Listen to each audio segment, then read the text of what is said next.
you went under the wheels. Perfected. Welcome to Under the Wheels. I'm Matthew. And I'm Gabe. And today we are talking about Everything Everywhere All at Once. Both the movie and the subject matter, I guess. Yes, the nose laugh. Did you end up... I think we had different viewing experiences, because I think you saw this like a week ago before it hit wide release, right? Yeah, it was it was like some one night only event in a couple theaters, I think around here for I think it was put on by like a marketing group, but Ooh. you know, they had like there were no trailers or anything beforehand. They had some of the stunt guys there. Oh, that's awesome. Yeah, so they did a little demonstration of just, you know, like backflips and shit before the movie started. And there were some people around to like giving out like free stuff and probably asking people what they thought of the movie, telling them to spread the word, yada, yada, yada. But I mean, after the movie was over, I just left. So, Wow, dude. Way to... Yeah, I mean, I understand why they did that, because it's like the movie doesn't... Like, I've seen the trailers for it, and the trailers don't really do it justice.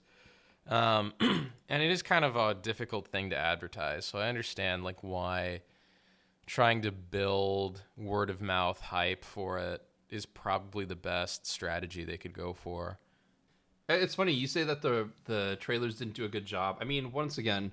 It's an A24 film, and I feel like their definition for like when they buy a film is like, is it hard to market? It's our kind of movie. But I don't know. I thought the trailers did a pretty good job.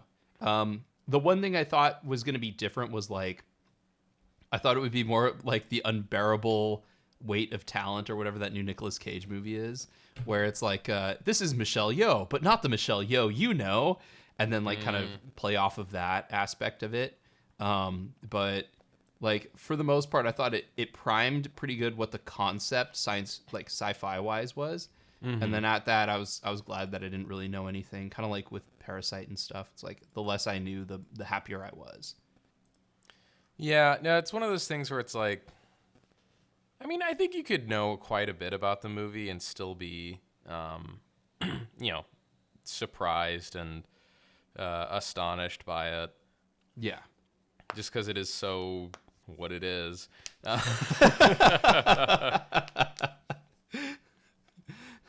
What, you mean the best hard sci-fi movie? I'm just kidding. It's like the science fiction is super not hard. Whoa. Well, I mean, not like defining it is difficult, but like the actual like reality of the situation is like not, you know, particularly like grounded in 2001: A Space Odyssey type science fiction. No, but you know, if it was, the movie would suck. Although there is a nice 2001: A Space Odyssey reference in the movie, which I thought was hilarious. But I guess we'll kind of get into that more. Do you want to save your ratings for the end, or should we just get into the ratings now? Let's just get into it now. All right, what do you give it? Shiny and chrome. I give it a shiny and chrome too. We have like an early front runner for best film of the year. I know, it's pretty wild, but yeah, this could easily be the best movie of this whole year. We'll have to keep this on the back burner, but yeah. We'll have to remember how good this was because we have The Northman coming out later this month. I know, which we should. It's not even later this fall. Yeah, it's like I think when The Northman comes out, we should just do an episode on it. Yeah, try and see it opening weekend and do an episode, and I'll try and knock it out quickly. Oh God, now that it's recorded, I won't edit that part out. I'll keep it in there so that we can keep it accurate. But yeah, it's like the year John Wick 2 came out, and it was like every week a new movie came out that tried to top itself. Or John Wick 2, yeah.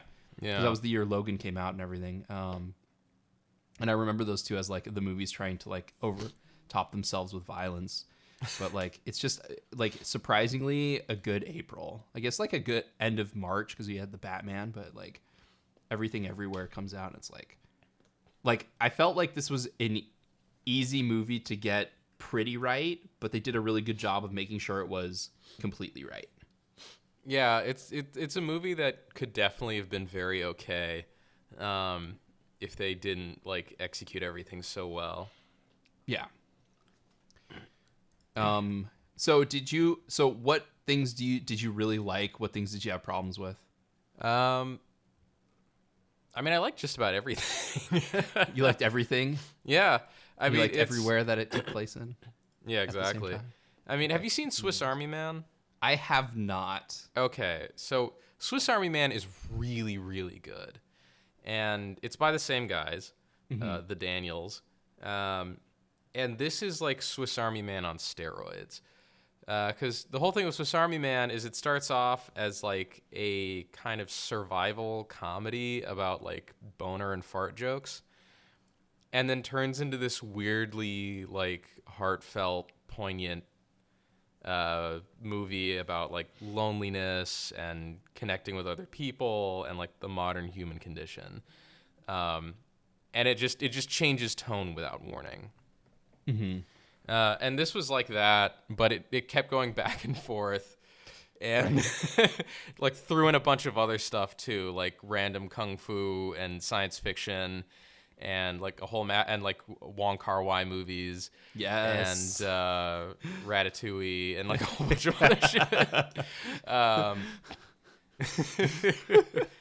and it was great. It's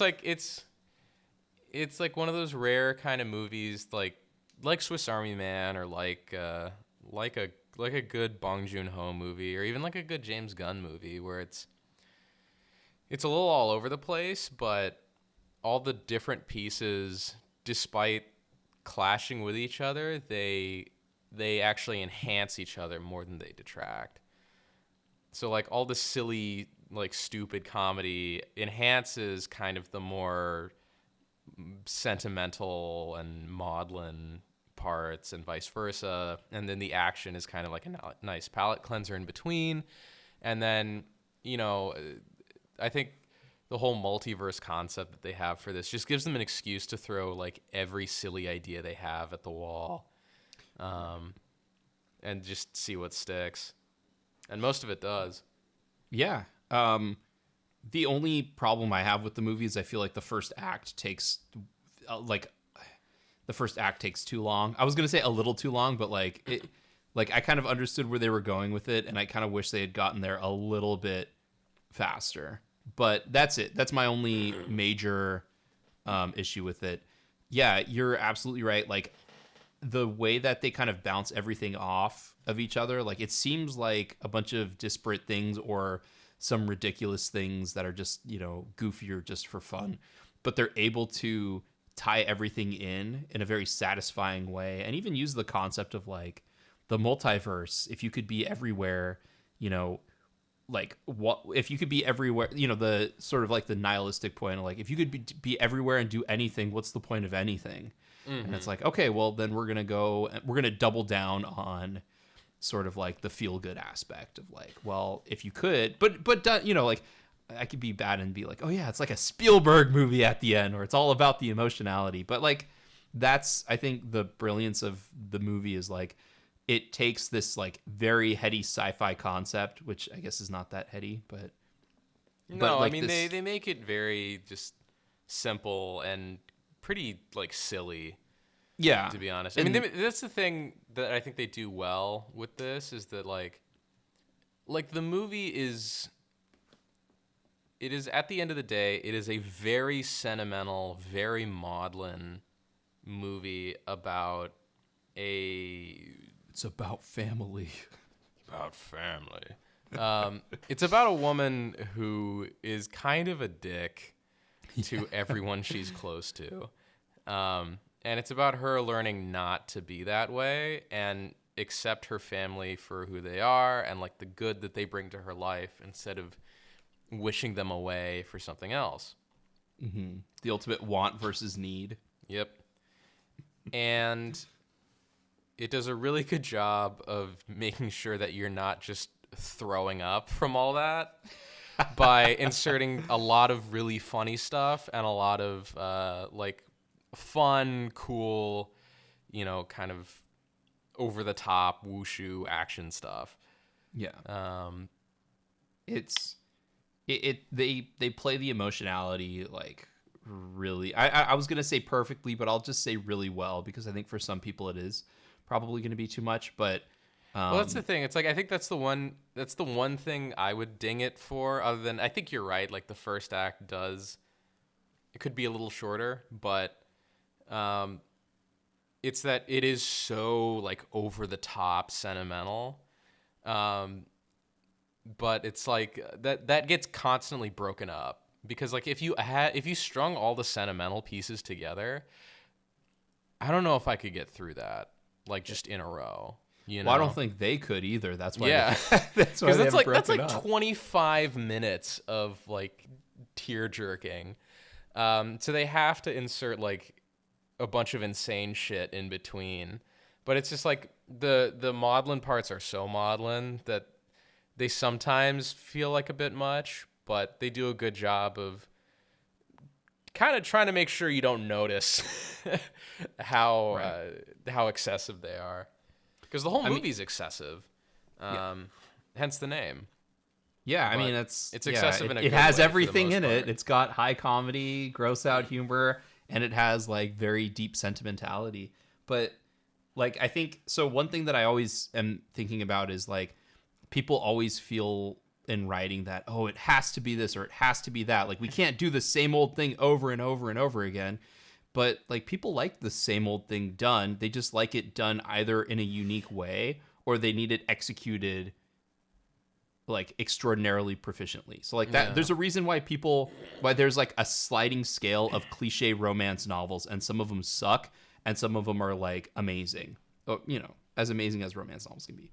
And it's like they all rely on the same cliches, but it's all about the execution. And this movie is all about execution. Like the way that they bring in all of the elements, like I said, and they sort of like to an extent even Chekhov gun it, where it's like, oh, I didn't expect this to be a significant part, but like to pinpoint a specific example, everyone's favorite, the hot dog fingers. It's like it's introduced in such a weird left field way where it's like, oh, she's, you know, they have like, oh, that's funny, and then it's like, oh, that's plot significant because it's showing that she's bending reality beyond just what we normally think of. Now she's bending reality to like dimensions where hot dog fingered apes beat, you know, regular fingered people. But then it has like the sentimental moment of her coming to the conclusion of like understanding this one person in this universe and how that relates to her main universe. And also they bring in the idea of like, well, if you have hot dog fingers, then you have to have extremely proficient feet, and that comes into play. So like, it feels like the way that they layer all of these things where it's just like, this would be a funny idea, but how can we make it connect to everything is just so well done. It's like perfectly cooked. It's like a perfectly cooked burger. It's so well done. I mean, for me. What? Probably not for you. A cow died for that burger, Matthew. Why would you do that? Deader equals better. That's disrespectful. Like, how dare you burn the meat? I'm not vegan by any means, but I'm just like, if you burn meat, you're a bad person. It's okay. My arteries feel the same way. Stop giving me these carcinogens. I can't take it. No arteries. But anyway. So yeah, I guess should we try and summarize what it's about at a very high level? Gabe, if you want to, go ahead. Okay. I will let you do this monumental task. I know. Like, how do I summarize just enough while still leaving room for people to be surprised? Give it the 6-second pitch. That's 6 second. Jesus okay. Well, Christ. all right. Give a synopsis. Yeah, it's a monumental task. I mean, I would almost rather talk about everything around the film. Yeah. But I think it'll bring interesting points of conversation if you talk. Well, about I the also plot. think it'll bring clarity to what the fuck we're talking about. So, will it? Everything Everywhere All at Once is about a woman played by Michelle Yeoh who owns a laundromat and is being audited by the IRS because she like commits tons and tons of fraud. she's also a dick to her husband, who's kind of like a limp-wristed, effeminate, kind of spineless guy. French king. Huh? A limp-wristed, effeminate French king. Oh, God. That's a callback. Yeah, short and round. She's very, like, dickish to her daughter, who's gay and very Americanized, and has a strained relationship with her dad, who's also kind of a piece of shit. So while she is going to speak to the IRS about the audit, my neighbor's idiot dog is barking again. Cameo. While she's going to speak to the IRS about her audit, her husband keeps changing into an action hero and then changing back into his normal self. And he explains to her, when he's in action hero mode, that there's a multiverse out there of parallel universes, and that he is from the Alphaverse, where they have been able to make contact with people from the versions of themselves from other universes. So her husband, Raymond, from the Alphaverse, can jump into any version of himself in any parallel universe. And he implores Michelle Yeoh to do the same, basically saying that, like, there is a threat that came from the Alphaverse that is going to destroy the entire multiverse, and Michelle Yeoh is the only one who can stop it. So she then has to, figure out on the fly how to jump between various universes, versions of herself, to pick up various skills that will allow her to combat this threat. And I guess without... The big spoiler is the threat is her daughter from the Alphaverse basically saw every universe all at once because her mom was a dick to her and pushed her too hard, parallel to, the current universe, and became kind of like this nihilistic, all-powerful engine of destruction who just wants to annihilate everything and is basically just your typical Gen Z kid, even though she's like 30. 30 playing 17 because exactly.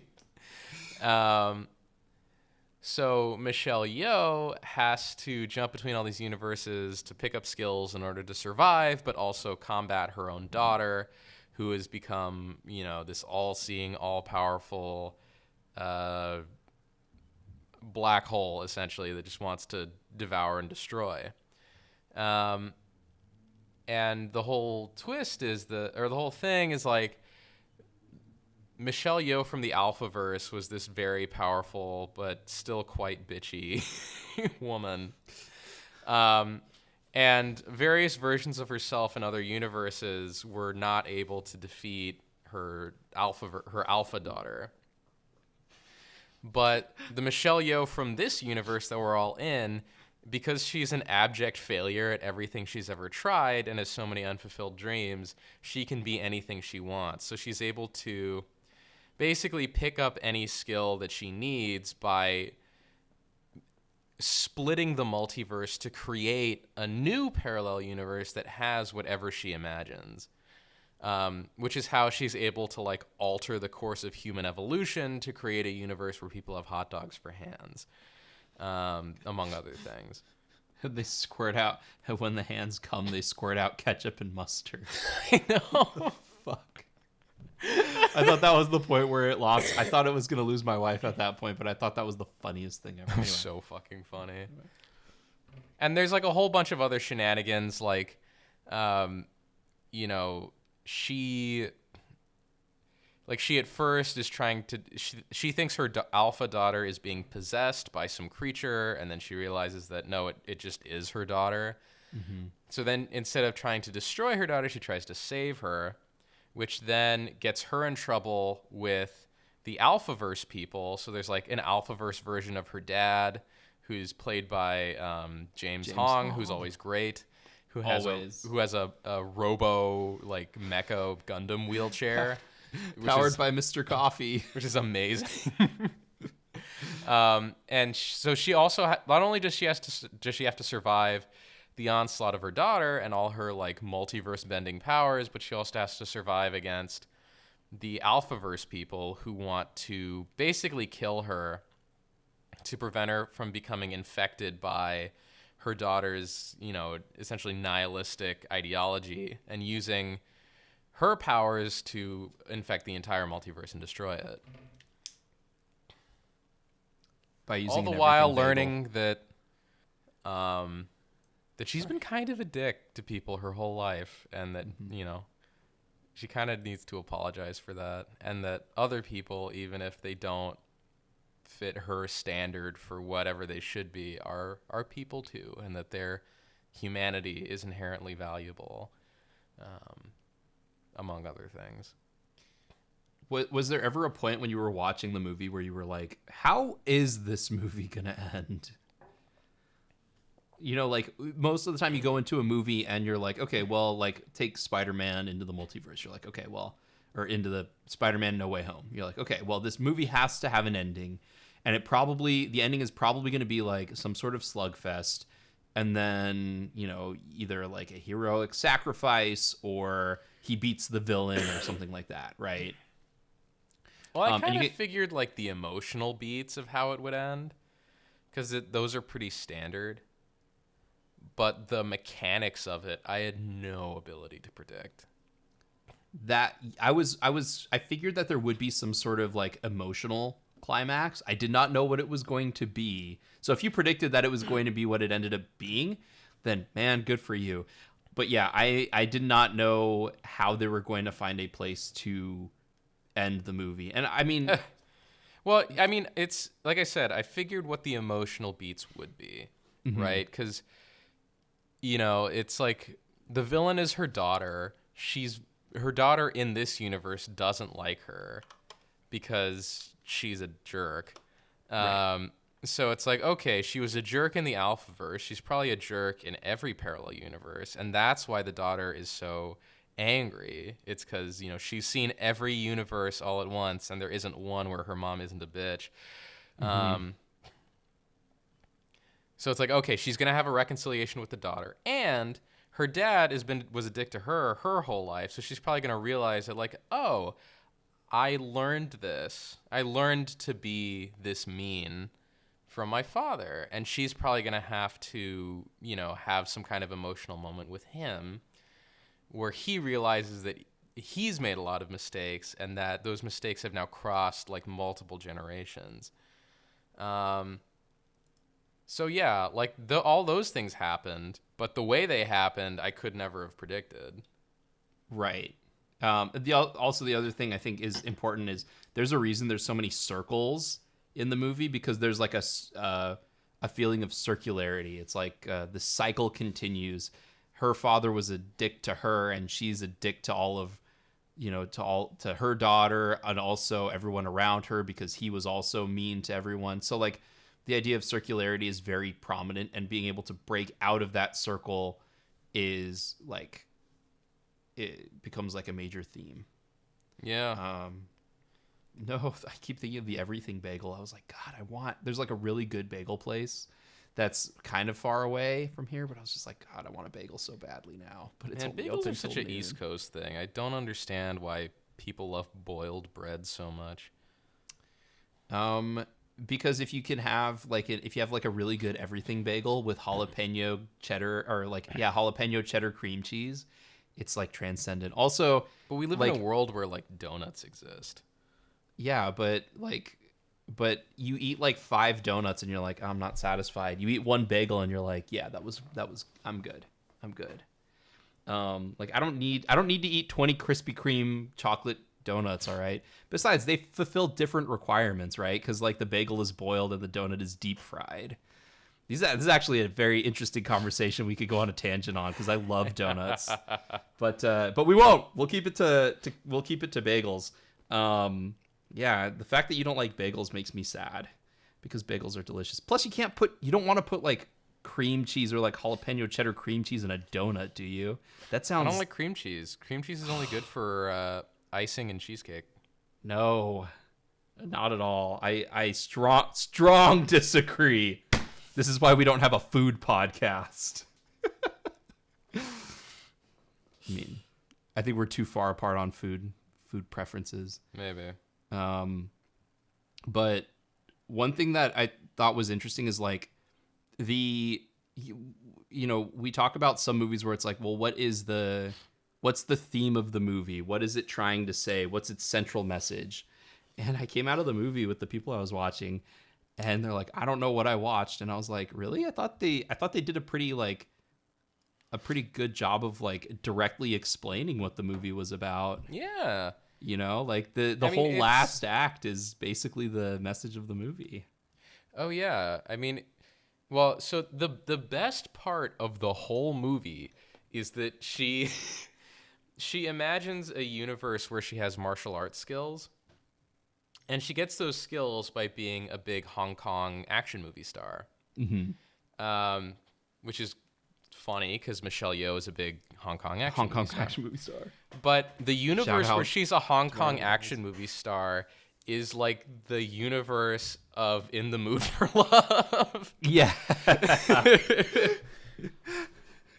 And like her husband in it, so the thing that makes her a kung fu action hero is that she never married her husband. So like she and her husband were childhood friends, and then they run away to America together, much to her dad's disapproval.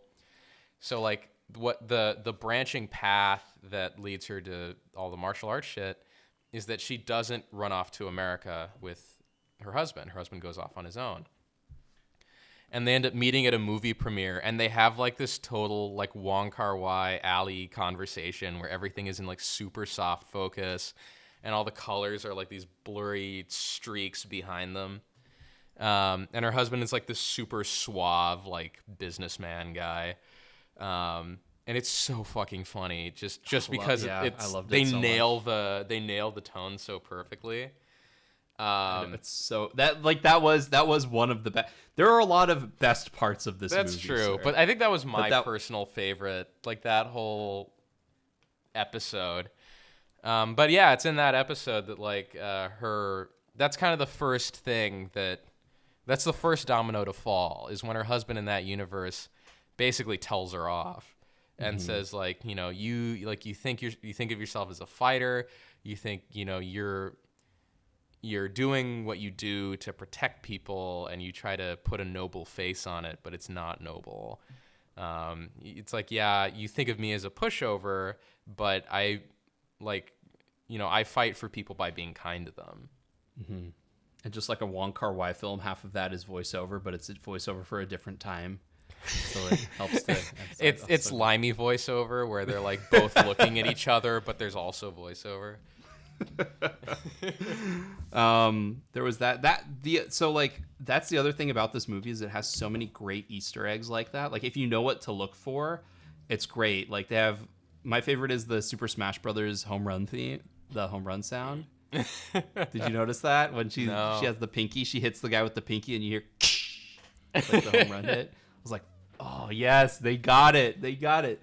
So like a lot of the time, these Easter eggs are like gratuitous or like very showy, and I think the Easter eggs that they had in this movie are just like they're the chef's kiss of like, if you know it, then you'll appreciate it, and if you didn't notice it, that's fine. It's still there for you to go back to. Yeah, exactly. Like the whole plot isn't contingent upon you knowing this Easter egg, but it's fun for everyone.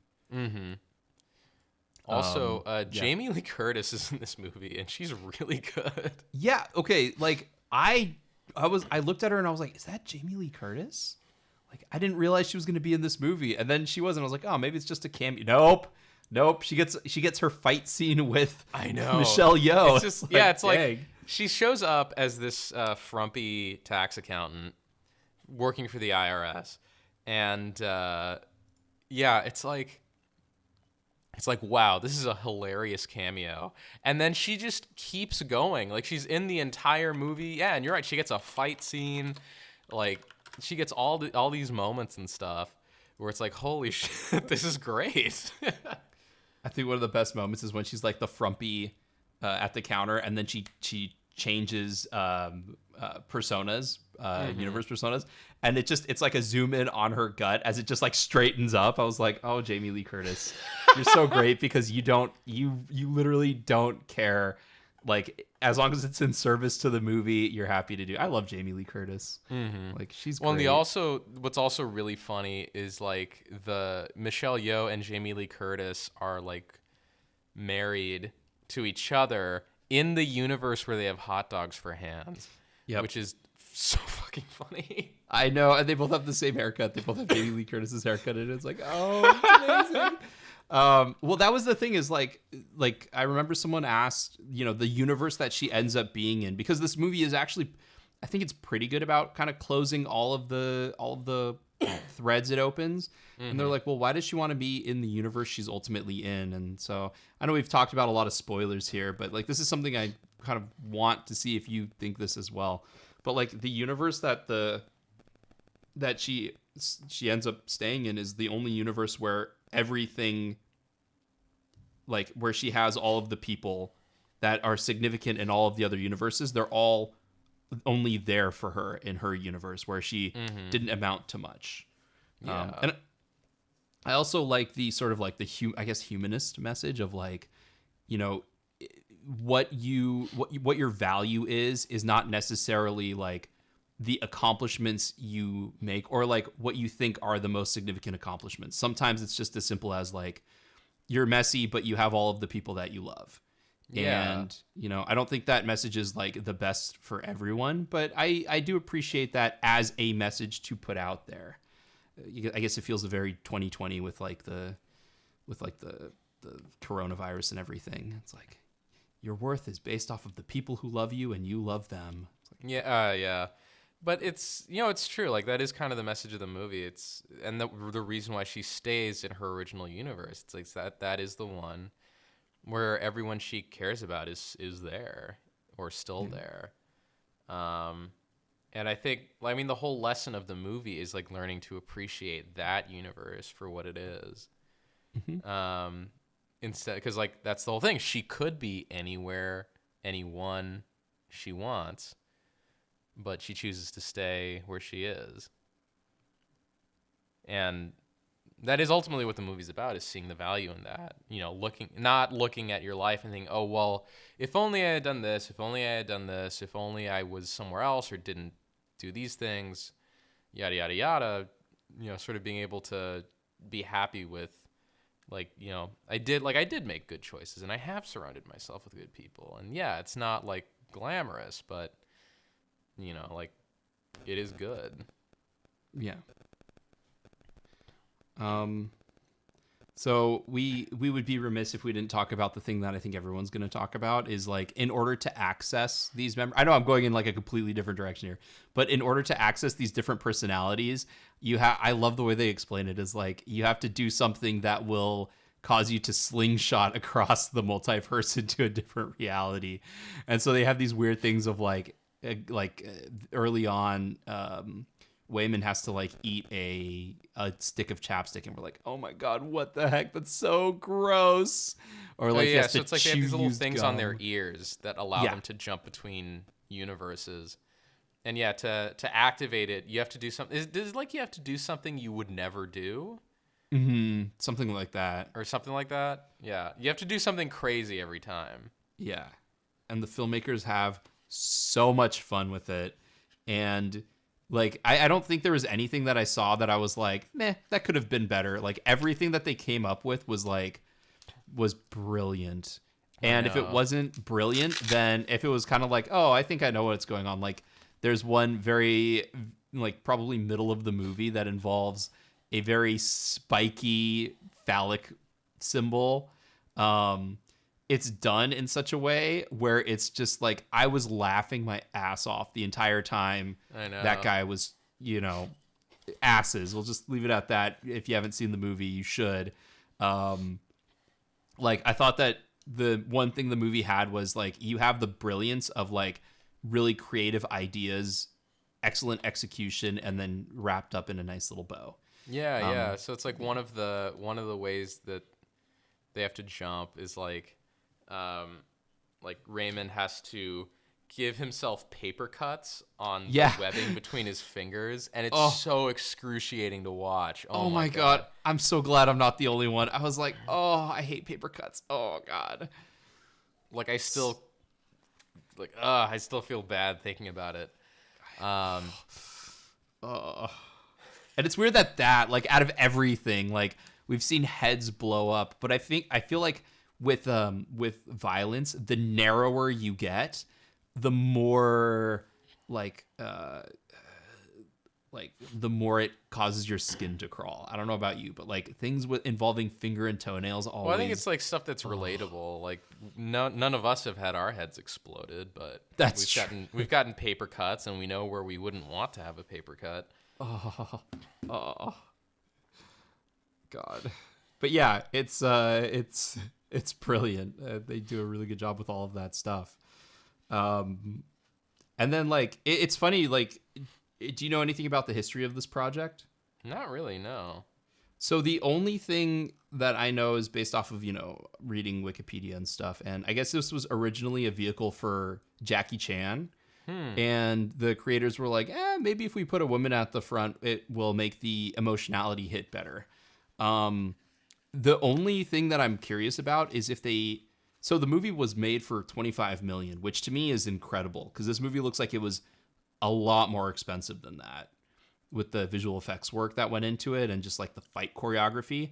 Feels like it would have been expensive, but it doesn't have a lot of like expensive above the line people. So I don't think, like Michelle Yeoh, executive producer on it, she might have foregone some of her salary, so she gets a bit of profit.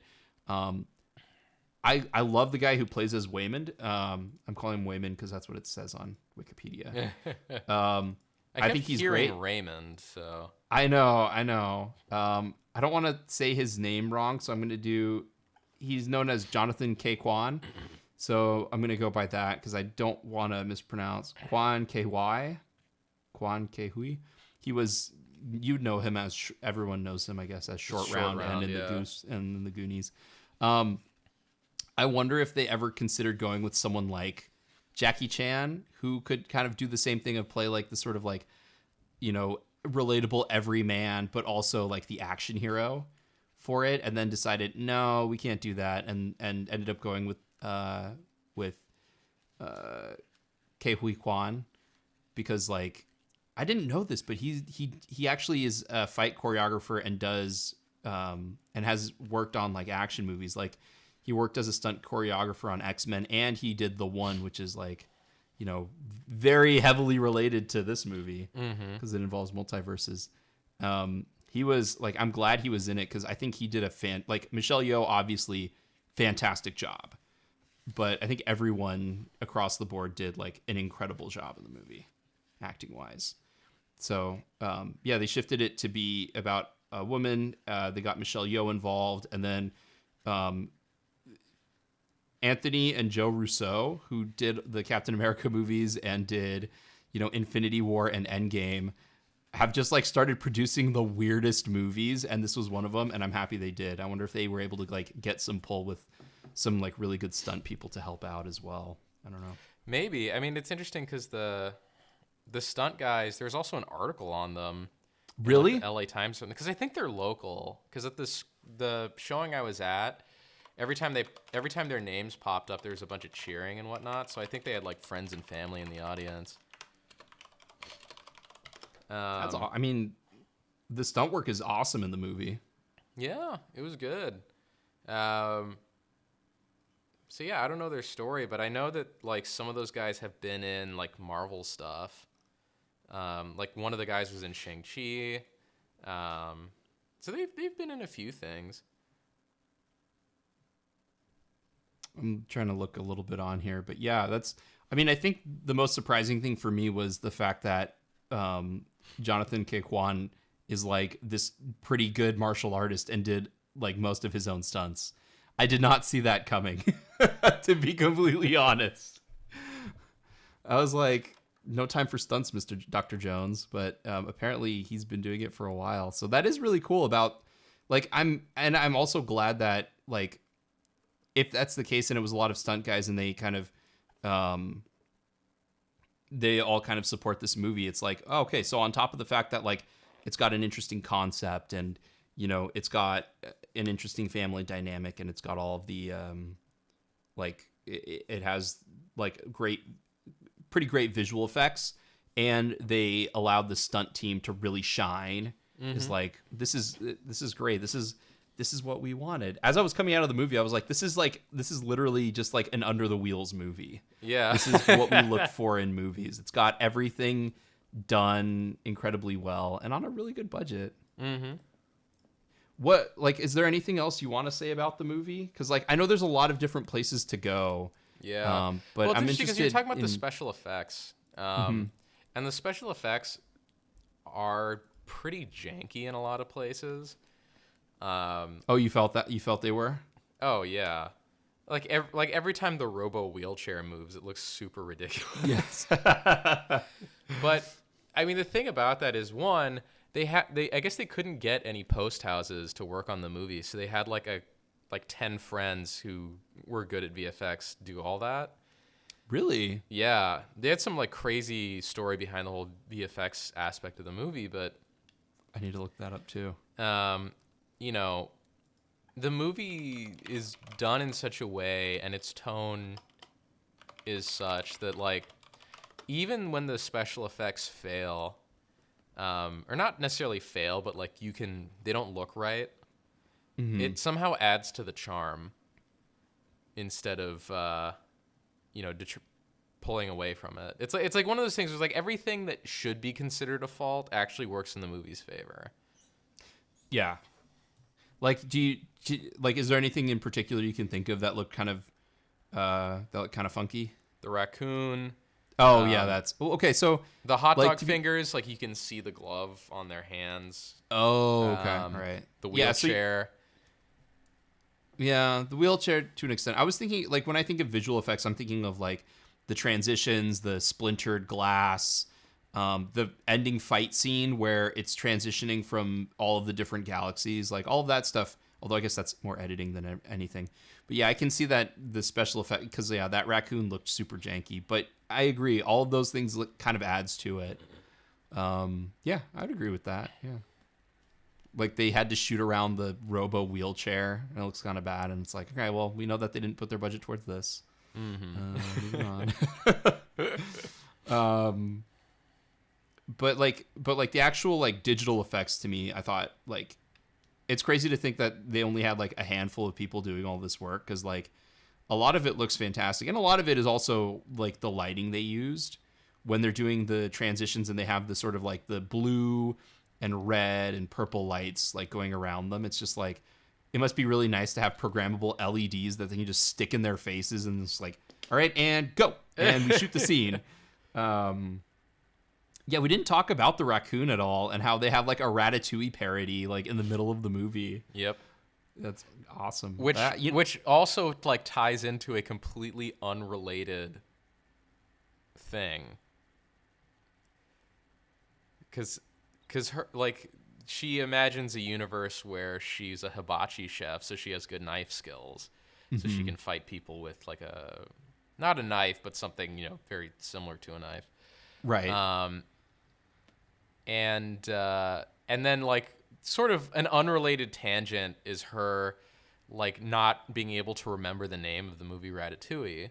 And then somehow those two get combined, where the universe where she's a hibachi chef is also one where Ratatouille is real.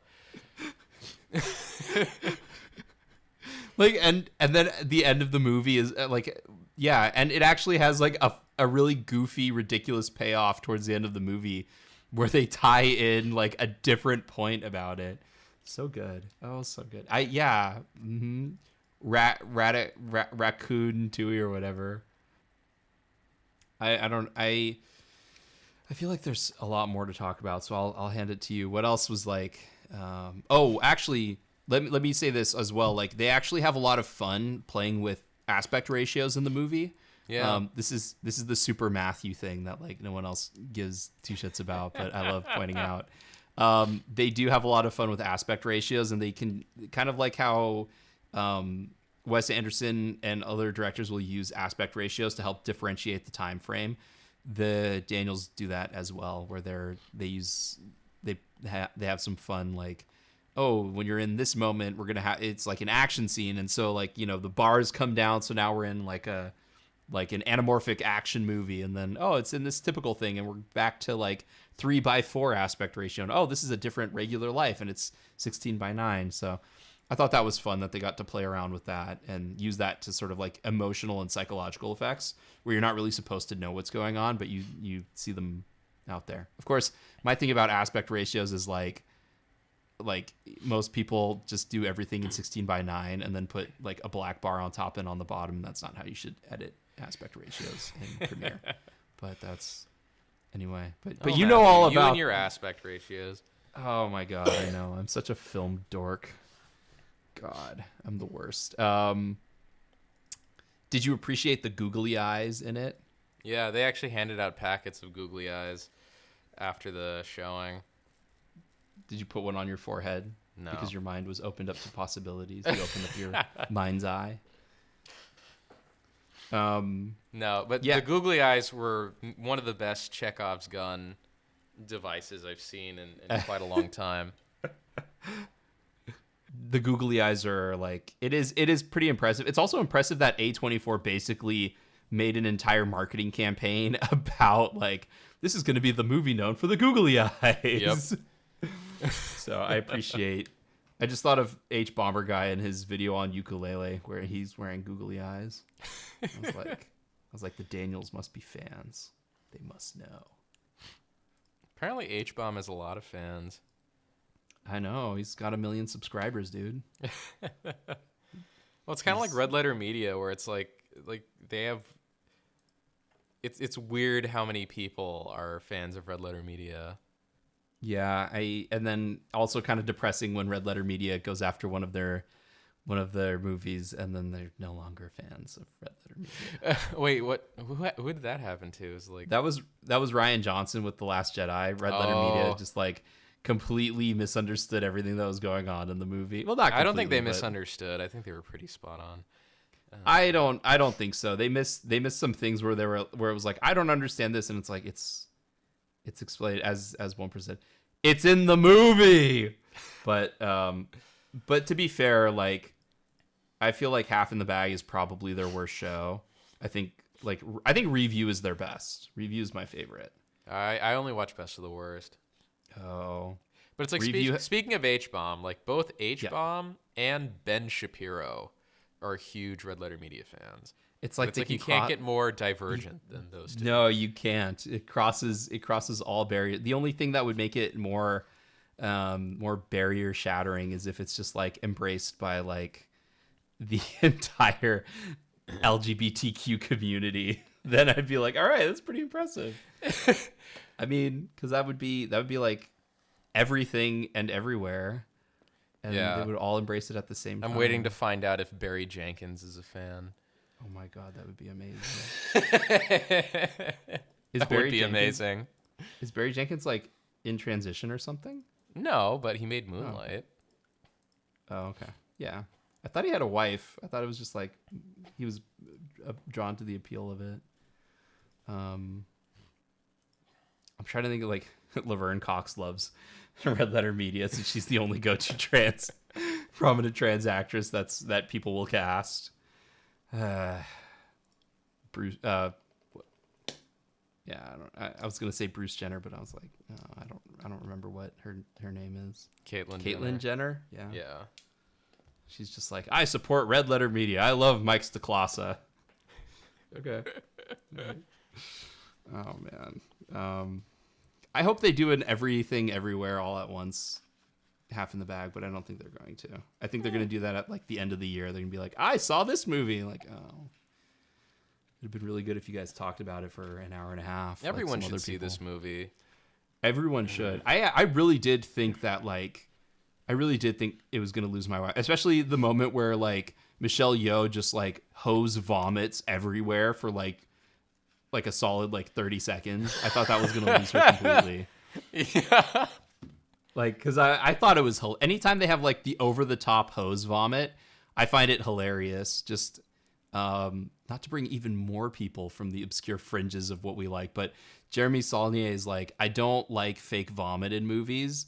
So like in Blue Ruin, that's actually Macon Blair puking up his lunch. Yeah. Sorry if that ruins that part for you, but like it makes me wonder if in that one movie that Macon Blair directed with Melody Linsky, that the name I can't remember. I think it's I Don't Want to Live in This World Anymore. Yeah, I wonder if she actually was puking, and they just did like 3 or 4 different angles of her like realistically puking. She's like, "All right, guys, I can't anymore. That's enough." I have not looked into that much detail on it, but I know that they're both proponents of like people actually vomiting and not just like putting a handful of like weird looking, orange shit in their mouth and going, the green soup from what do you call it? Bad Taste. Oh my god. Oh my god, I love it. Oh, I was thinking of the green soup from The Exorcist, but yeah, Bad Taste is a better pull. Yeah, or like any of those, like in The Matrix, where he's just like he sits on the floor and he just like coughs up like a big fat white loogie on the floor, and it's like, I guess that's vomit. Did you see Spencer? No. Okay, I'm wondering how much vomit is in that, because Princess Diana was bulimic. Oh my god. Well, like I feel like a movie, like an artsy, like, because like you saw The Favorite, right? Yeah. Yeah, like in The Favorite, there's that one scene where like the queen eats all of that cake and is just like projectile vomiting everywhere, and I was like, yeah, this is by the director of The Lobster. I can tell. But anyway. Has Yorgos Lanthimos made another movie? I don't think so. I think he did. He has a movie coming out, I think. Oh, okay. Here we go. Poor Things. Emma Stone, Willem Dafoe, Mark Ruffalo. Unfortunately, no Colin Firth. Oh my god, can you imagine Colin Firth in one of his movies? No Colin Farrell and no Olivia Colman. So obviously, it's not going to be amazing. But I'm kidding. I guess Margaret Qualley's in the movie. So good for her. She keeps getting work. Everything Everywhere All at Once. Everyone should go and see it before we like get derailed talking about something else, because I was about to derail the conversation even more. Yeah, it's pretty incredible, and yeah, it's a really good movie, and it's one of those movies that I look at and I'm like, you could actually teach a lot about movies just by watching this movie. Like it's a very enjoyable movie to watch, but it also works pretty well as like a textbook movie. Mm-hmm. Do you have any? It's fantastic. It's a very, very good movie. It's definite shiny and chrome. Like we're already soft circling it for best movie of 2022. So that should tell you quite a lot. Soft circling, that's funny. You do tie it in well. But it's funny because before I had seen the movie, I had seen some of the reactions online. Mm-hmm. And Austin sent me this tweet that someone put out. Yeah. I want to do a dramatic reading of it because it's so insane. So a dramatic reading as what actor? As whoever this dude is that tweeted it. I don't know what he sounds like, but... Well, no, I know. But at this point, I would just choose like one of your favorite actors to do it as, so that I can cut it out and put it at the end of the episode. Obviously. Oh my God. No, it's just a dramatic reading. Okay. I'm trying to look for the tweet. You must have saved it. Here we go. Everything Everywhere All at Once has fucking ruined me. I've got nothing left. I'm drained mentally, emotionally. I'm dehydrated from crying. There aren't any words. My hands are fucking shaking. I need to lie down, stay in it, feel it. That's an all-time fave right there.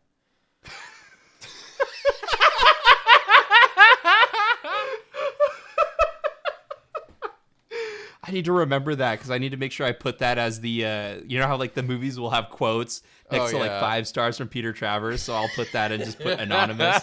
Like, oh my just, god. Like, sometimes I think it's not possible to heap more than a certain amount of praise on something. And then some dude tweets this shit, and I'm like, holy crap. I mean, the thing is like, he's right about it being really good, but like his reaction was so physical. I wonder if he has like an iron deficiency or something. It's also like everything's lowercase and there's no commas. It's all periods. So every time I paused, there was a period. I'm trying to find it again, and I think it's like So yeah, if this whole podcast wasn't enough to convince you to see it, maybe that guy's tweet is enough of a recommendation. Like, just make sure you don't go to the same theater he saw it in, because there's probably just like a giant pool of cum. There's just like right on the everywhere. seat and right under. Yeah, it's just like, wow, all the seats are red except for that one, which is a weird brown. So make sure color. to bring an IV drip with you if you're like that. Literally just like melt into a pool of water in the seat. The other thing I God, want is like, I want people who've seen this movie and liked it to now have an arms race of like who can have the most over the top like take on this movie. Like, I'm not gonna go there. I'm just gonna tell you this movie is a shiny and chrome. It'll probably be when we look back at the end of the year, it's probably gonna be one of the top 2 or 3 movies of this year. But yeah, I want it to get even more insane than what I just read. I mean, yeah, like, yeah. Like, for people who listen to this podcast, do it. Try and Put find that the shit most out there. hyperbolic. Say something like, watching this movie, I came so hard, my balls imploded or something. I don't know. No movie has ever existed that had the monumental impact that this movie had, as it gut punched me and I both threw up and pissed and shat at the same time in the glory of, I don't know. Yeah, I mean, it's just like, what it's the insane. hell? I know. Like, I love takes like that, but also, it always gives me pause. Like my wife is very much about like, Matt, anytime anyone is like goes up to you and is like, this movie's amazing and you need to see it, it always tempers your expectations. She was a bit, she didn't use those words, but like that's what happens to me. Sorry, Austin, I love you, but anytime Austin recommends something to me in like a very hyperbolic way, I love using that word. I blame you for that. But anytime he recommends something to me, like, he's so all in on it that I'm always like, I want to be as all in on it as he is. And luckily, Everything Everywhere is one of those movies where I can be. So I appreciate that. Yeah. With that said, when it comes to you recommending something, usually I'm like, okay, all right, Gabe's pretty tempered on these things. Well, I try not to oversell stuff. I try to just be like, this is a great movie. You should watch it. You would enjoy. Yeah, I've tried to do that. I try to do that now, but also, as my wife will point out, she's like, yeah, you say that and you're like, oh yeah, this is a good movie. It's really boring, but you'll still like it. And I'm like, oh yeah, okay. You have a tendency to like bad movies. Yeah, well, like there's like Nightmare Alley. Oh god, Nightmare Alley's so good. Like the geek lives rent free in my head for some reason. Like, when something weird happens and I'm like, oh yeah, it's just like the geek. It's my best Willem Dafoe saying the geek. That one's also a good one. Guillermo del Toro talking about Nightmare Alley with what's his name? The guy who's at the end of the movie. He's got 3 names. He's one of those 3-name guys. I know. And he's Buster Scruggs. Buster Scruggs. I can't think of his name, but damn it! Why can't I think of it? I don't know. It's not Johnny Lee. It's not John Lee Hancock. He's a director. Oh my god! It's not Johnny Lee Miller. He's another crazy actor, but he doesn't direct. By the way, like, I really wish I could have seen the Frankenstein stage show where Johnny Lee Miller and Benedict Cumberbatch kept switching who played the monster and who played Dr. Frankenstein. What? Like that, it was directed by Danny Boyle. Like that is what theater is all about. Dude, you know what's fucked up? I Google Buster Scruggs, hit cast, and the guy is not listed in the cast on Google. Oh my god. Tim Blake Nelson. Tim Blake Nelson. Yeah. Tim Blake Nelson. He's great. He's always he was in an episode of CSI, and like he was like this everyman who, like, the end of the episode he thought he had gotten away with like, I guess he blew up like a part of a bank vault or something, and like the end of the episode is like the end of the Green Knight, where it's like this fantasy about him like getting away with all of the money and avoiding prison sentences and living this wonderful life afterwards. And then it cuts back to the present, and he's like torn in half by the door, which is lodged into the wall. And he just hate shit like that. He's just like standing there dying as he's like fantasizing about that. So there's a short story, a famous American short story. It's called something like An Incident at Owl Creek Bridge or something. Yeah. Where it's like the whole thing is a guy gets captured and he's about to be hanged, and then he escapes and goes on this whole thing. But then you find out the entire second half of the story was a fantasy, and that that occurred between him, you know, the stool being kicked out and him dying while he was being hanged. And so many movies, TV shows, and other stories just like ape that concept. And it's like, that concept is stupid to begin with. Like, it was not good originally, and then attempting to reproduce it is even dumber. It's like, hey, here's a bad idea, let's do it again. So like the Francis Ford Coppola, Bram Stoker's Dracula movie is like, a lot of people are like, oh, it's like the ambition of a film student mixed with the skill of a seasoned director. And I feel like that thing where it's like the moment right before you die, where like the whole fantasy of what your life could have been flashes before your eyes, is like the ultimate, like, we as academics love this shit type of thing. You know what I mean? Like, we as academics love the fact that you can do all of your visual effects in camera. But like, does a better movie for it make? Well, you know, for some people yes, and for some people no. We as like academics love very intricate tracking. I guess a lot of people like these like really long, intricate one takes that don't really do anything. But like on the surface, it's like, oh yeah, academics love it, and you know, they love seeing the flex of skill, or time manipulation in movies. And I feel like that's one of those things where it's like, as a reader who wants something predictable, I don't want to hear that my main character was actually killed. You know, like I don't need that moment stretched out for eternity. Mm-hmm. So I can understand why you don't like it. I do think that there's a place for it. But yeah, I feel like that's a very like indie film thing, which they did in The Green Knight, which was an indie film. So there you go. Point. They do it a lot. That's the entire movie, Jacob's Ladder, with Tim, what's his face? Tim Robbins. Oh, is it? Yep. And that's why I hate that movie. Because it was actually pretty good until then. And I was like, oh, this is a giant pile of shit. Never mind.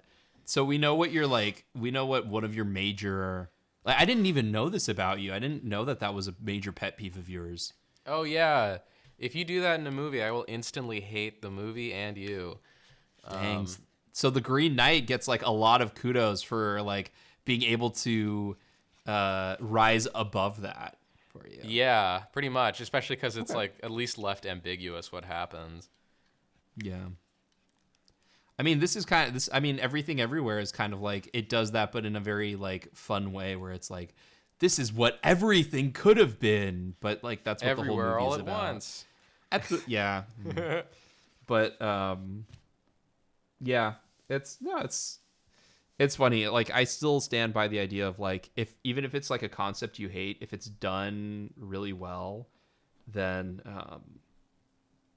it's worth it. Yeah. Because there's a movie that came out. There's a Chris Pine movie that just came out on Amazon called All the Old Knives, which I almost was gonna say like, hey, we should watch All the Old Knives and then rewatch Knives Out, and then we could have a portmanteau, All the Old Knives Out. But like the one thing, like I don't want to spoil too much, but the movie is in a way kind of easy to predict. And so when I did predict it, I was like, well, that sucks. But they were able to throw an additional curveball to it that made it feel satisfying.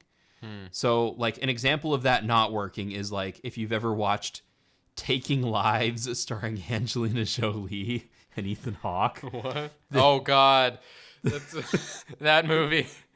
Have you seen it? Yeah.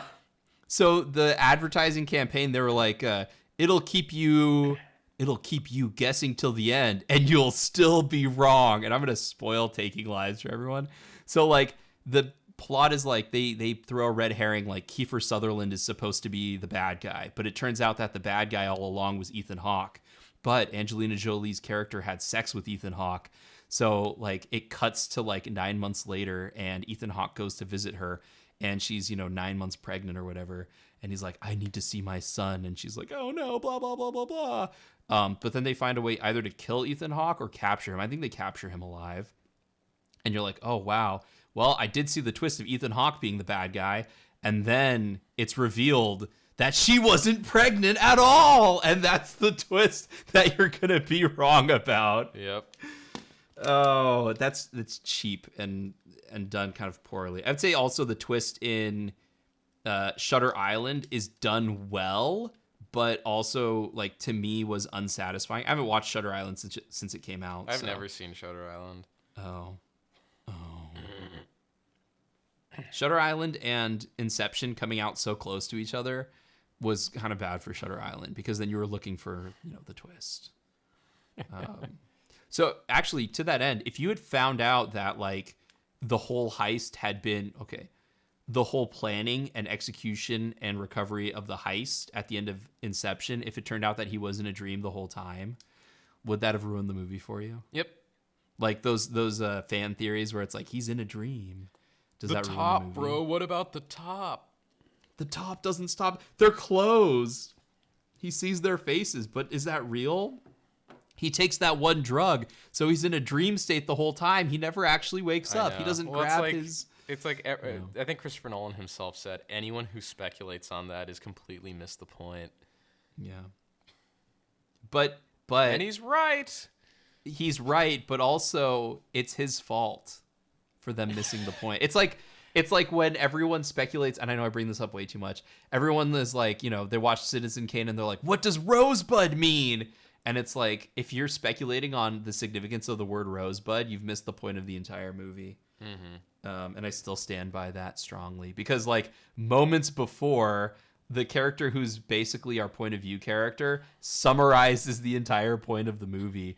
And then it ends on that damn the damn freaking sled burning. And everyone's like, oh, Rosebud, it's so significant. It's like, no, Orson Welles is a magician. He likes, oh no. It is a master of misdirection by two masters of cinema, Inception and Citizen Kane. Anything else? I'm like artificially padding this episode out for some reason. I know. Yeah, I don't think so. Surprisingly short episode on Everything Everywhere All at Once. Like that's also like one of the hard things about movies that are really good is like we'll talk about all of the stuff that's really good, and yet we get when it's like a movie that we don't really love, we get a lot of mileage out of bagging on it. I know. So it's that's why I'm like, I think it's important that we bring up some of the flaws that we see in the movie. And like that first act, because I went and saw it and my brother-in-law's like, hey, like I kind of want to see it again. Would you want to see it again? And like I do, but also that first act is just like, it makes me worried about sitting through it again because like I know what's happening and I want everything to develop faster. With that said, I found that if it's a movie that I'm kind of like hesitant to watch because of pacing problems, the second time through, I usually don't have them. Like a big example for me for some odd reason, because we're bringing in everything apparently. 12 Years a Slave I've seen like twice. Yeah. And I was worried because I'm like, oh my God, the part where he's a slave and he's being basically tortured as a slave is like, it's so long and it's so drawn out and it's so hard to watch. And truth be told, it's like, because you know what's coming and you know how bad it gets, it doesn't end up being as bad as it doesn't end up being as bad a rewatch as you think. It's still really intense to watch, but it's intense to watch in a way that's very compelling and you can't really pull yourself away. So maybe I'm wrong, and maybe the next time I watch it, I won't have those first act pacing issues. Maybe. Yeah, I mean, if they do have an opinion or if they want to send us their hyperbolic tweets about everything everywhere all at once, they should definitely email us at video@underthewheels.com. Mm-hmm. And check out our website, underthewheels.com. And we have a review of it by Gabe that I did not read because I didn't want it to color my opinion coming into this podcast. Is there anything that you say in the review that we didn't cover? I don't know. Let me see. While I'm looking that up, where can they find the show and our content besides the sources we've just listed? Yeah, underthewheels.com. Check us out on Apple Podcasts. Leave a review. Let us know you're listening. I know some of our episodes are long, although they've been shorter recently. Yeah. Which is, maybe we should go back to the long form content where it's like we sit here and we record for 3 hours and I cut it down to 2 hours and 50 minutes. But the other nice side about like recording quickly is like we can do a lot more stuff because I'm really excited about watching and then reviewing The Norseman. God, I'm so excited. Oh no, if that movie's an absolute shit show, I'm gonna be so sad. But Apple Podcasts, Stitcher, Spotify, also go on YouTube. Maybe during the summer we'll be able to have more YouTube content. I'm not 100% sure, but something I'm thinking about doing. Okay. But again, it depends on timing. Yeah, and music is by Mike as always. Maybe I feel like I should also like over the summer remix the song, do a couple of changes. There's a bunch of like little things that I'm like, I know I need to do this, but getting started on it, like just little housekeeping things. Yeah. Oh, hey, Half in the Bag came out with a review of Moonfall. That seems incredibly late. Yeah, they just published it 2 hours ago. I feel like Moonfall hasn't been... I guess I'll have to watch it to see why it took so long for them to get it out. But speaking of Red Letter Media... Jay Mike, come on the show. No, I'm just kidding. I mean, kind of, but not really. Actually, Jay's really fun to follow on Twitter because he comes out with like all of the obscure... all of like the obscure movie references and stuff. And like, I didn't know anything about Vinegar Syndrome before I started following them. And they're not like, their movies aren't really my wheelhouse, but the fact that they're a boutique Blu-ray shop that specializes in like putting together these really amazing packages is like, once I start getting money again, something I'm like, As I say, Vinegar Syndrome is behind New York Ninja, right? I think so. The movie that they took all of the raw footage, recut it, and hired a bunch of people to do voiceovers for. Yeah, I think they are. Yeah, I'm not 100% sure. Hold on, let me check. I was just checking our view count on the YouTube channel, but it's expensive, but I feel like the products that they put out are probably worth it. It just reminds me of like Criterion. It's like, the products that they put out are pretty close to worth it because I definitely have rewatched my Criterion movies more than most of my other movies. Although Criterion, if you're out there, please put together a Criterion version of Spartan because there aren't any good Blu-ray copies and they haven't released any in a while. And I feel like it's like it's in your wheelhouse. I guess I need David to see Mamet. Spartan just because you keep talking about how much you love that movie. I know, but I have this feeling like you're gonna watch it and be like, Matt, it's not good, and I'm gonna say I don't give two shits. Because I still love it. My main argument for it is like it's kind of seen as this sort of like action movie when really it's like a neo noir like done on a budget. But I don't know. There's a lot that I like about Spartan. Probably too much. So yeah. Is there anything in your review that we didn't cover? Not really. Okay. I think we hit just about everything. All right. Yeah, it's a really good, funny, fun, high energy, entertaining, feel good kind of movie. Yeah, and it's also one of those things like I don't know if it's like anyone wouldn't like it, but it's definitely at least worth watching. Oh yeah, for sure. On that note, I'm Matthew, And I'm Gabe. and you have just been Under the Wheels.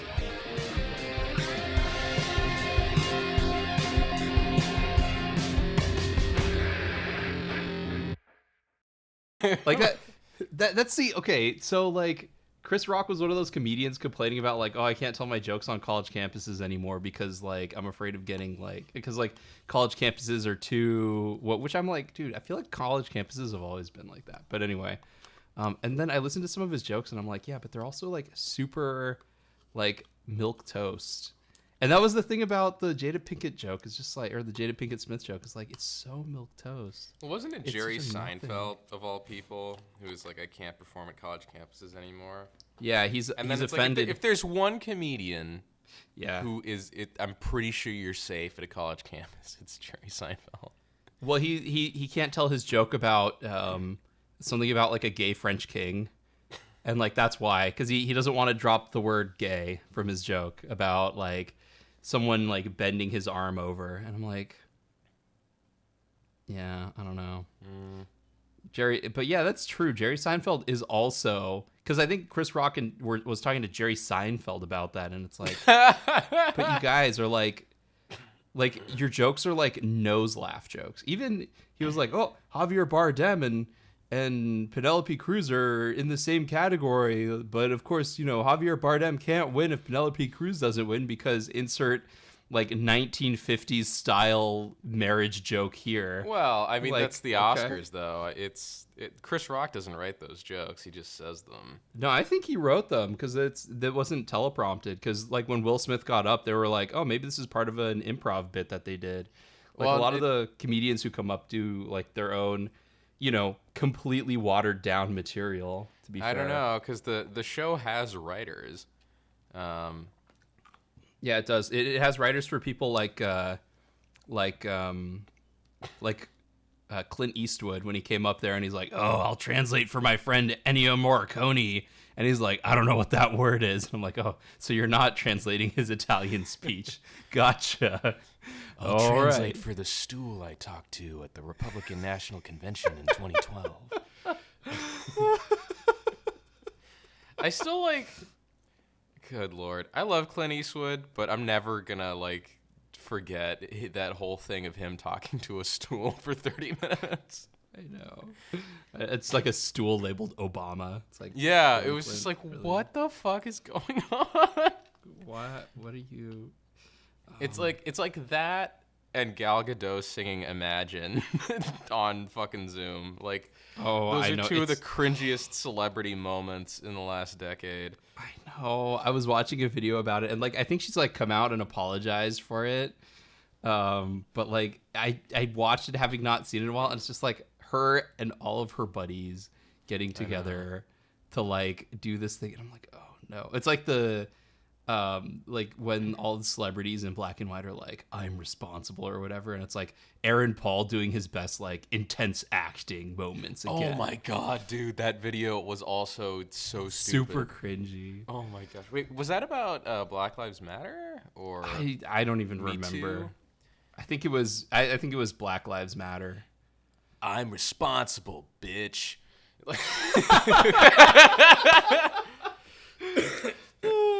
Oh, Jesse, what Aaron the hell are you Paul. talking about?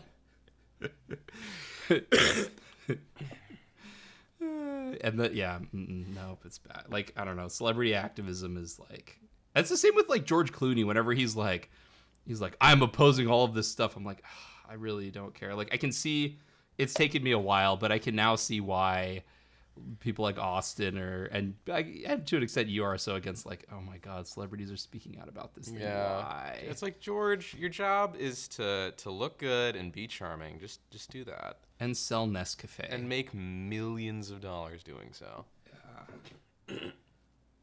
Yeah, I mean that's the other thing. It's like just you're so rich, just donate money to something. You don't grandstand about it. I know. But, they don't have anything else they're doing, especially during pandemic. I know. They don't have anything else. At least Meryl Streep didn't start bashing the NFL like the NFL and combat sports. Well, Olivia Colman is like the new Meryl Streep, where she's just going to be nominated for everything, whether like every year we're going to see Olivia Colman nominated again. She was nominated for The Lost Daughter, right? Yep. And the year before she was nominated for The Father, and then she won either the year before or a couple of years before for The Favorite. The Favorite, yeah. She was the favorite to win. Ha ha. No, she wasn't. Poor Glenn Close. Glenn Close is never going to win. No. Maybe she could try playing a man again. Yeah. No way, dude. She'd be hashtag canceled by the college crowd that cancel Chris Rock because they're like, how dare you get a woman to play a transgender man? What? To which it's like, I don't know. I used to like understand and be like up in arms, like, yeah, proper representation for that. But like also at the same time, I'm upset because they have the guy in Shang-Chi who's missing a hand and they got someone with two hands to do it. And I was like, why? This is like the one time you can literally cast someone who doesn't have a hand. Just cast someone who doesn't have a hand. They have feelings and want careers too, guys. Well, what are the odds that like there's a one-handed, like a one-handed actor who's like serious about the job, I mean, I guess in my mind, like you think that the pool is so low. Like, yeah, the pool is so small. Like most one-handed people are like, well, I'm probably not gonna get a whole lot of work as an actor, so I'll pivot to like, I don't know, computer science, and so there just isn't like a big pool of people. I feel like there has to be like at least some one hand, like because they have that one guy the boxer who doesn't have any arms. Oh, Nick and like Newell they would always whatever. What? Is it Nick Newell? I don't know. I think so. He did some stunt shots in Spider-Man 3. I mean, so there's a retired MMA fighter named Nick Newell who is famous for having one arm and actually winning a few fights, surprisingly, with one arm. Wait, why don't you just cast him? I don't know. He would be perfect. He would have been perfect. It's not like the one-armed guy has to act. He's just a glorified extra. Oh yeah, he's just a stuntman in this case. So I mean, he was a fighter, so he can do the stunts probably. What's crazy though is like he had a fight against Justin Gaethje, who's one of the most like violent and dangerous fighters on the planet. Oh my god! And it's like they have like the organization that put that fight together has that fight on YouTube, and it's like I tried watching it one time, and I could only get a minute into it before I feel so guilty watching Justin Gaethje beat the shit out of a one-armed man. I can't like go any further in this. Dang! Did you at least give him a hand for trying? Bad. That's bad. But see, that's why. But see, like that's what I like.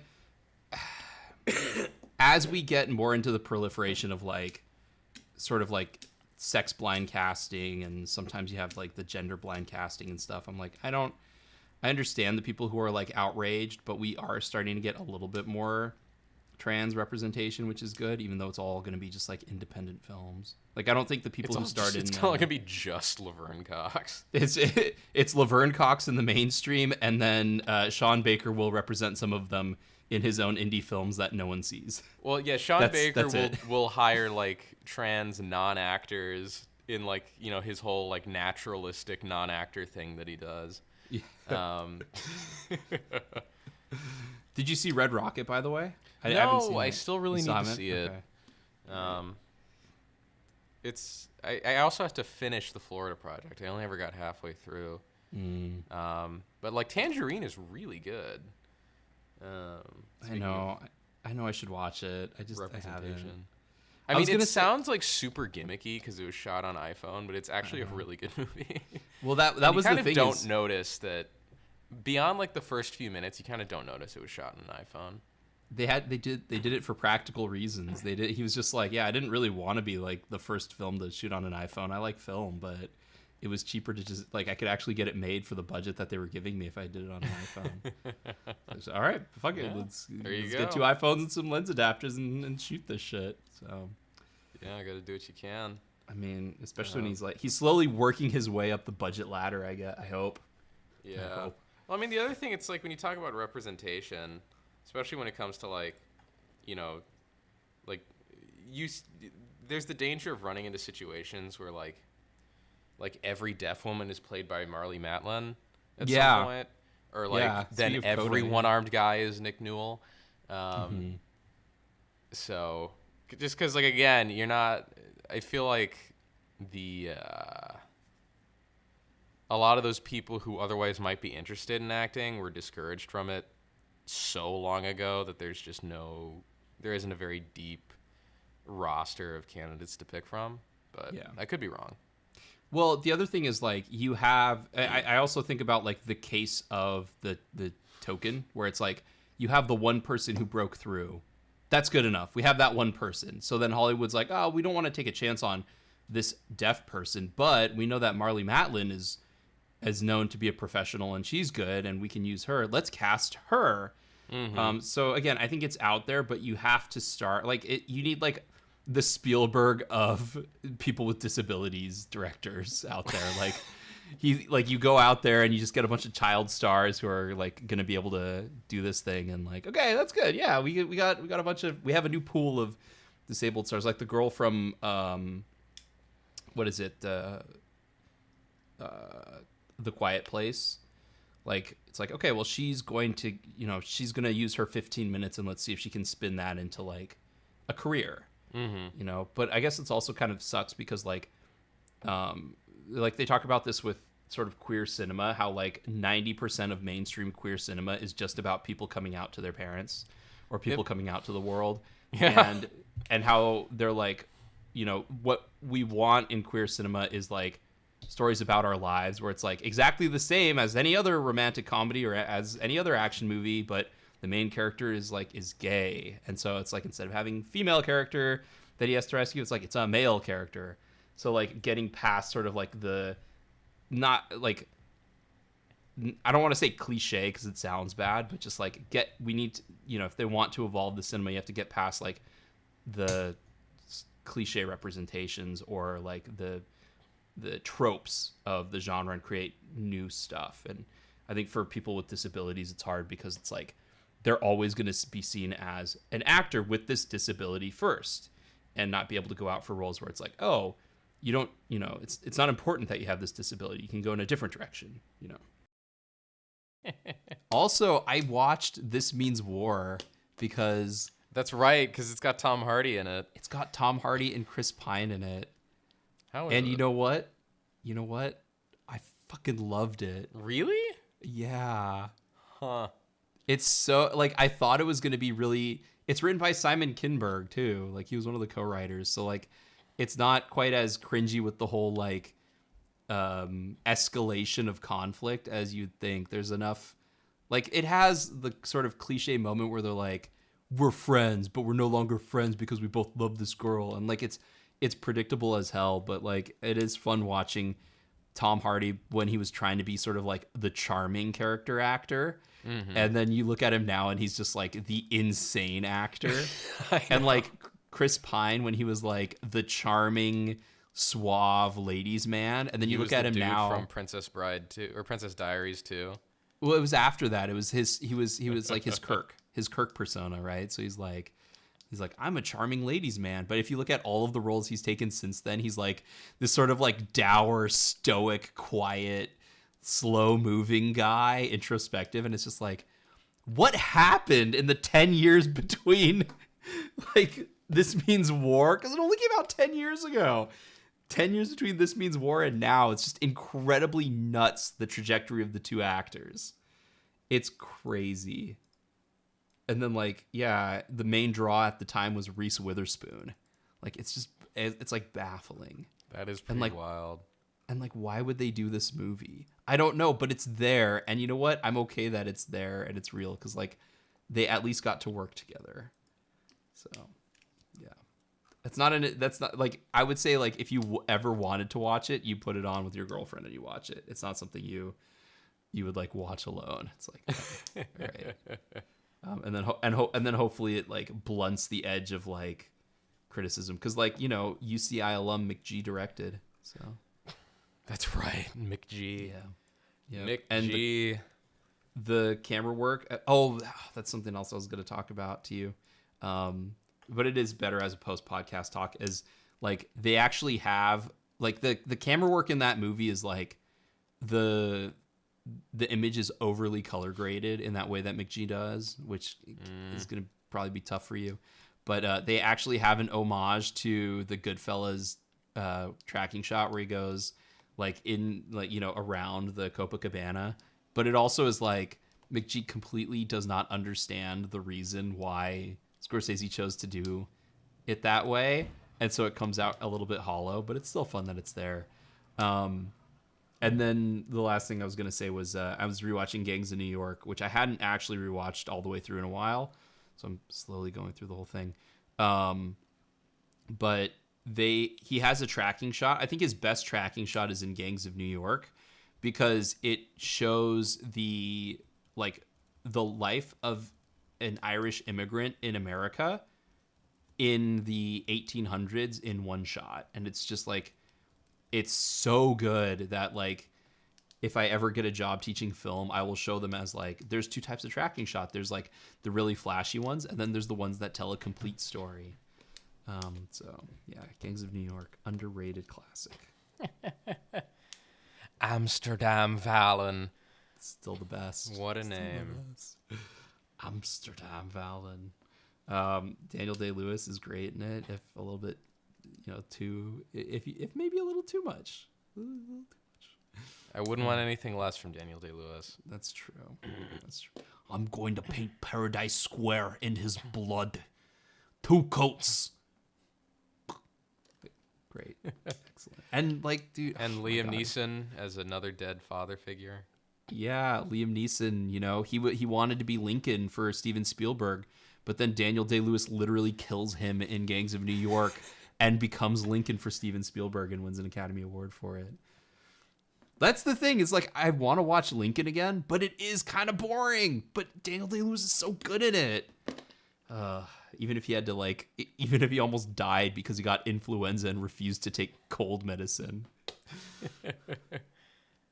There's got to be something else to it, though. Like, we hear these insane stories about Daniel Day-Lewis, like, committing himself so much to the act, but, like, he's not actually tearing his eye out and replacing it with a metal eye. He's not actually stabbing Leonardo DiCaprio with a knife. Like, there is a line he won't cross. And you don't hear all of these horror stories from directors about how insane it is to work with him. Mm-hmm. So, like, because that's all you get out of Jared Leto. Like, yeah, I know that in My Left Foot they like dragged him from place to place to like keep him in character. But I can't believe that like the entire like 64-day shoot in Rome, he's just like, get me another steak so I can make it myself. Buy me raw meat so I can kill the animal. Well, okay, that I can believe. But like there has to be a line, right? Like otherwise he wouldn't get work. These directors wouldn't want to work with him again. So I'm really interested to see what the line is. Everything Everywhere All at Once has fucking ruined me. I've got nothing left. I'm drained, mentally, emotionally. I'm dehydrated from crying. There aren't any words. My hands are fucking shaking. I need to lie down, stay in it, feel it. That's an all-time fave right there.